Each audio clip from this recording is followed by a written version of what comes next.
Okay, so what can you expect from a low-carb diet? We've already talked about in part 1 and part 2 the basic physiology behind a low-carb diet and the pitfalls of a low-carb diet and the things that would hinder your success. But let's say you decide you're going to do this. I want to go over what you can expect just to help build really realistic and healthy expectations. All right. I've drawn here a graph. This is a graph of time. Okay, so this is 1 week, 2 weeks, 3 weeks, 4 weeks, 5 weeks, and so on. Let's say someone's weight starts here, and they go on a low-carbohydrate diet. What can you expect? Initially, what will happen is you'll see some very rapid and dramatic weight loss over the first week. I get calls all the time from people about 1 week in, and they're so excited about their low-carb diet. They say, "Doc, I'm so excited. I've lost 8 pounds in 1 week." And I always try to temper their enthusiasm. I say, it's not real. Don't get too excited. It's mostly water. Why do we lose water? Well, there's a couple of reasons this could be happening to them. Number one, it's possible that they're not getting enough salt. And if you're not getting enough salt, you'll have really more rapid weight loss as your body volume depletes in order to get that salt concentration corrected. We talked a little bit about that in part 2. But the second thing that happens is you'll lose water that's associated with glycogen. Glycogen is not stored in our liver and in our muscles as a dry powder. Glycogen is a big polymer, a big macro polymer, if you will, of glucose that's linked together in association with water. And when we lose the glycogen, we have the free water left. We need to get rid of that, and either we burn it off or we excrete it. And so initially, on a low-carb diet, you'll see some fairly robust weight loss that's not real. And so don't get too excited. It does mean that you're on the right track. Make sure that you're getting plenty of salt when you have a weight loss that's rapid like that. But don't get too excited. What happens then at about 1 week is things kind of settle in and you lose weight at a rate of around 1 to 2 pounds a week. Now, again, why do you lose weight on a low-carb diet? Well, really, it's your body trying to correct your obesity. It's just like that deer in the wild. We talked about that in part 1. You don't see a fat deer in the wild because they've got mechanisms that tell them exactly how much they need to eat, and they don't eat more than that. When you are eating carbohydrates, and also this relates to sugar. When we eat sugar and when we have high insulin levels, we'll tend to overeat. And what happens is, as our body's trying to correct, it begins to try to find the true weight that you should be. So it tends to come off slowly over time at a rate of about 1 to 2 pounds a week. It does require a calorie deficit to lose weight on a low-carb diet. You can eat your way through a low-carb diet, so you need to be careful and just be aware. We'll talk about what to do if weight loss isn't happening for you when I finish this part of this conversation. Now, is it a straight line when we're losing weight on a low-carb diet? It turns out that's not quite true either. Really what happens is the weight loss looks more like this. Why? Well, because a low-carb diet, by definition, is not a no-carb diet. So you will get some carbohydrates from time to time. You'll get them in some vegetables. You'll get them in nuts. You'll have incidental carbs that you come in contact with. And once in a while, you're just going to get carbs because you just flat can't avoid having a cookie or a couple of Tostitos or chips. So what happens is every time you have some glucose, if that is not burned immediately, if it's stored as glycogen, it's stored in association with water. And that's going to cause weight to fluctuate. In fact, your weight will fluctuate more on a low-carb diet than it will on your standard diet that you've been on for a long period of time. So if you get up and weigh yourself every morning and you start seeing your weight kind of going all over the place, it's going to drive you crazy. I mean, it's going to make you absolutely nuts. The next thing you know, you're going to be on the phone calling your doctor wanting some Valium because your weight's going up and down. Listen, don't weigh yourself more than about once a week on a low-carb diet or you're going to go nuts. If I weighed myself once a week here, I could see that I was downtrending. See what I mean? You would see a trend going down. If I'm weighing myself every day, I'm just going to go wacky. All right? So that's another tip. Now, what would happen if while on a low-carb diet you decided you just wanted to have a cheat meal? All right? And, you know, that's okay. I mean, what I tell my patients is, for crying out loud, if it's your birthday, if it's Thanksgiving, and you want to have a piece of cake or pumpkin pie or dressing on with your turkey, for crying out loud, have some turkey and dressing. Here's what could potentially happen, though. Let's say you got 3 weeks into your low-carb diet, and you've lost maybe 8 pounds that first week, and then you lost another couple of, maybe 3 pounds over the next couple weeks. So right here at this point, this person has lost 11 pounds. Okay, they're at minus 11 from where they started right here. And they're feeling pretty good about things, and they decide they want to have a cheat meal. And then, you know what, they deserve it. They've been working hard. They got through that first 2-3 weeks that can be so difficult. So they go and they decide they're going to go out and have Italian food. And they love Italian food, and they eat the breads and the pastas and the creamy sauce. Maybe they have a few drinks. And the next morning they wake up and they get on the scales. Guess what happens? Listen, I can't tell you how many times I've had people complain and call me and they say, "Doctor, I suffered, I worked hard for 3 weeks and I gained it all back in one meal." Well, it'll seem like it to them because what happens is, in that cheat meal, they'll completely replete their glycogen stores. They're loaded up on sodium. They've been having a lot of beverages, and they very well could gain 8-9 pounds by the next morning.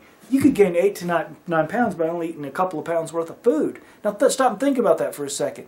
If that's the case, where did all the weight come from?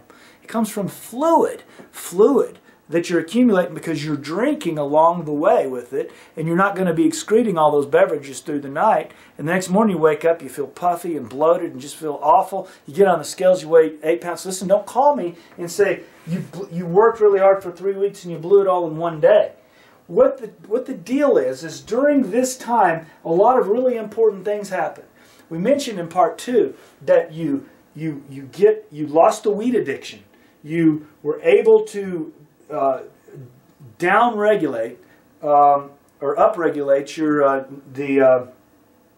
the receptors in your brain for glucose. Those are really important physiologic changes that will make moving forward easier and more sustainable. So if you'll get right back on the wagon on this day, what will happen is that weight will come right off in the course of a couple of days of getting back on your low-carb diet, and off we go again. Now, if you had a cheat meal every other day, that's not going to work. But if you did it once every few weeks, that's no big deal. You should do that. It's good for your mental health. Also, it just helps you just feel like you know this is a sustainable proposition over a long period of time. So don't sweat the cheat meals. Don't sweat a weight gain spike during that time. Don't be surprised if you wake up feeling bloated and puffy. I used to look forward to cheat meals, but now that I've been doing this for a while, I don't like the way it makes me feel. I don't like that I feel bloated and puffy, and I just don't feel good when I eat excessive carbohydrates the night before. So that's something that you need to know about so that you don't get discouraged on this day and just give all your hard work up. I've seen that happen a few times. All right.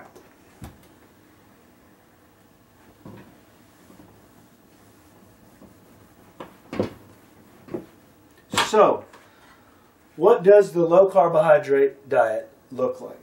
Well, you know, I would really prefer to talk about all the wonderful foods that I get to eat than to talk about the stuff that you need to avoid on a low carb diet. But the simple fact of the matter is, I got to have both discussions in order to help you to understand how to do this. The vast majority of our carbohydrates really come from grains. Grains are the big source of carbohydrates. I'd say number 2 behind that is probably taters, and then the next one is really sugar. Sugar is a special subject. Sugar is worse than glucose. When I say that, I mean table sugar. Table sugar, it turns out, is not glucose. It's called sucrose. It's got a glucose stuck to another molecule called fructose. And fructose turns out to be a big, big problem for our metabolic machinery. I give a whole nother talk about sugar in detail. And if you've enjoyed these talks, I think you'll really enjoy that talk as well. We also have carbohydrates in fruit and beans. And these are the big ones. Fruit and beans are a special case. Beans have a lot of fiber in them, and they tend not to spike your insulin level as highly. If you're really trying to lose weight, I would recommend you avoid beans, but once you hit your target weight, you can have some beans, and they'll taste amazing after you haven't had them for some time. Fruit it also has some fiber in it, and it can also slow down your insulin spikes. Fruit and beans both, in moderation, are probably okay on a low-carb diet. You're going to want to keep your total carbohydrates for the day, though, somewhere around 50 grams or less if you really want to be successful. Alright, so these are really special cases. After you've hit your target weight, you may want to add those back in moderation. But these are the big culprits: your grains, your taters, and your sugar. I think sugar really shouldn't even be a food for humans under normal circumstances, maybe for a very rare treat. So let's talk a little bit about grains. Grains really encompass several things. The chief source, grain-wise, of carbohydrates in our diet is wheat. And wheat is used to make things like breads, pasta, pastries, bagels, donuts, flour tortillas. Flour tortillas was my carb of choice when I got ready to go on a low-carb diet. I'll never forget it. I remember when I was going through those first few days where it was extremely difficult, I was actually thinking I was having these hallucinations where if I closed my eyes I could see and smell a warm flour tortilla. I wanted one so bad. If there would have been one in the house, I'm pretty sure I would have failed. I recommend you clean the house out of your carbohydrates if you're going to do this. If you want to be serious about it, you need to clear things out, because those urges are going to be powerful in those first few days on your diet, and if they're there, it's going to be awfully hard to avoid them. So the second thing is oats. You know, we're conditioned to think that oatmeal is good for us. You know, it's not that it's bad for you. It's got a lot of fiber. It's just that it's a carbohydrate. Remember what I said. Under normal circumstances of human activity, with high energy output, having to work for our food, eating carbohydrates wouldn't be bad for us at all. It's that we're so sedentary, we sit on our rear ends all the time, and it makes eating excessive carbohydrates bad because we keep our glycogen levels full, and then we convert that sugar that we ate into fat. We don't want to do that. Rice is another big one. Did you know that a sumo wrestler, the way they get big is they eat tons and tons of rice, and they trigger the metabolic phenomenon that I've been talking about here, where we have high insulin levels and we end up creating fat from our starch, and then we store it in the form of fat. So rice can be a culprit as well. So these are the really big ones that we need to avoid in order to have a low-carb diet. Taters, they're also a starch. I would avoid potatoes. You know, if you want to have a French fry, who cares? Just keep track of your total grams of carbs per day. Try to keep it around 50, and you're going to be able to be really successful in losing weight. All right.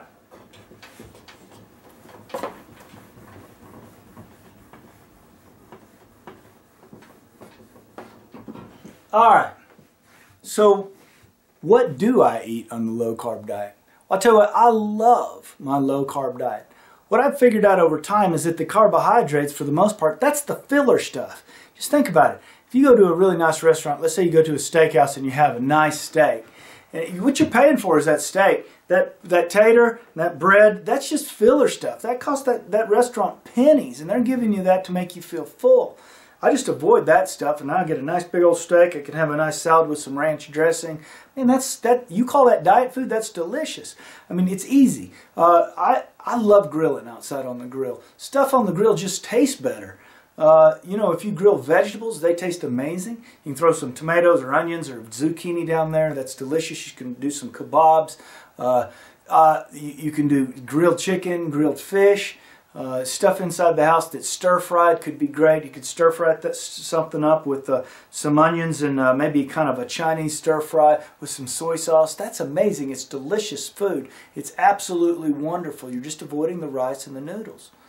if you want to really kind of have the sensation of noodle, here's a good tip. Spaghetti squash. It's amazing. Spaghetti squash. It's really easy to cook. You take the spaghetti squash, you cut it in half, you take a spoon and you peel out the seeds and stuff in the middle. You open it up, you put a little butter, salt, and pepper, put that in the oven, bake it for about a half hour. Then when you pull it out, what you do is you take your fork and you just rake it in that spaghetti squash, and what comes out, it looks a lot like noodles. You can use that for beef stroganoff or spaghetti or some kind of a stir-fry dish. It's absolutely amazing. It's got a lot lower carbohydrate count than pasta does typically.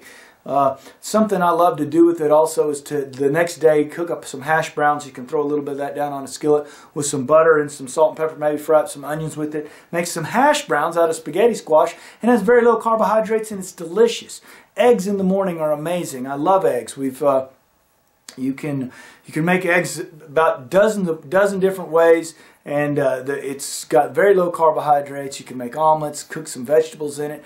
Tell you what, there's an omelet I really love. It's got Swiss cheese, sauteed mushrooms, and tomatoes. It's amazing. Or you can make a green chili, cheddar cheese omelet with some turkey bacon. I tell you what, that would be absolutely fantastic. So, you know, I just love my low carb diet. I feel like I'm not suffering at all. I'm not walking around hungry. I get all I want to eat. I realize I don't eat nearly as much, but I absolutely love my diet. I can even do fast food. These restaurants, if you pull them through a bulk burger joint, they'll know what to do. If you ask them for a hamburger with no bun, you're not going to be the first person who's ever asked them for that. This is a deal. People do this all the time. Don't worry about it. They'll bring you out your hamburger. They'll put it on a plate or put it in a little paper plate or something. You can eat it with a fork.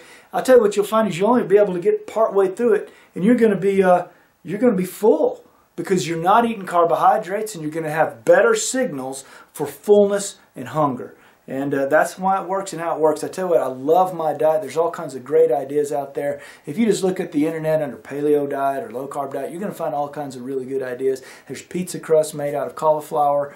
There's the spaghetti squash that I just mentioned. I tell you what, I love this diet. I'm so excited about it. It can be a cure for your type 2 diabetes. It really can. If you work hard on it, you can make it happen. It's about learning how to eat and doing it right. I'm so passionate about it that I quit my job and open up a whole new style of practice. I hope these videos have been informative for you. They've been fun for me to make. Well, thanks for watching my video on the low carb diet. The low carb diet can really help you to lose weight. It turns out when people fail to lose weight on the low carb diet, it's usually because of one of two reasons. The main reason we see is that they're not actually in nutritional ketosis. We need to have ketones in our blood to help suppress our appetite. And if you're not getting your carbohydrates low enough, you may not be producing ketones. You can measure your ketones with something called a ketone meter. It's a lot like a glucometer that diabetics use to measure their blood sugars. The other reason people sometimes fail on a low-carb diet is they're just flat eating too many calories. Remember, a low-carb diet has food that's high in fat, and fat is very calorie-dense and tasty. So you can overeat on the low-carb diet. It's just unusual. If you're paying attention to your feeling of fullness and hunger, you shouldn't overeat, but sometimes that can happen too. So if you're failing to lose weight, first check your ketones, then watch your calorie consumption. This diet does work. I sure wish you luck on this diet. Thanks for watching my video again, and don't forget to subscribe to my channel.